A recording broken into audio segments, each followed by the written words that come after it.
கிறிஸ்துக்குள் எனக்கு பிரியமானவர்களே, இன்று பொது காலத்தில் 15ஆம் வாரத்திலே நாங்கள் இன்று திங்கட்கிழமைக்கு கால் பதிக்கின்றோம்.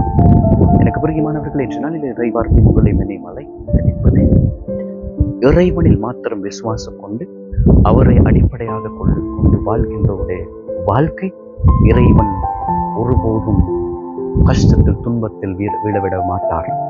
அவர்களை இயேசு அவர்களுடைய வாழ்க்கைக்கு தேவையான அனைத்து குணங்களையும் அனைத்து அம்சங்களையும் வரப்பிரசாதங்களையும் தந்து கொண்டிருப்பார்.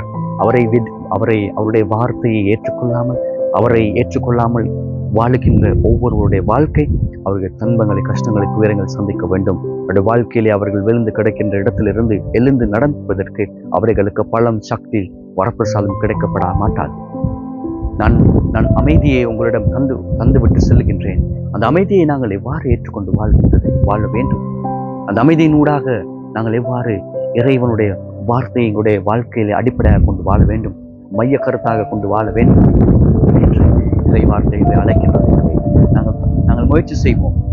நான் இறைவனை அடிப்படையாக கொண்டு இறைவனில் தங்கி இறைவனை மாத்திரம் அடிப்படையாக கொண்டு வாழுகின்ற பொழுது அவர் அது தருகின்ற அமைதியை என்னுடைய வாழ்க்கையிலே தக்க வைத்துக் கொண்டு வாழ்வதற்கும், என்னுடைய அன்றாட வாழ்க்கையிலே எல்லா விதமான சவால்களை முறியடித்து நாங்கள் முன் செல்வதற்கும் தேவையான வரங்களை வேண்டிய நாளிலே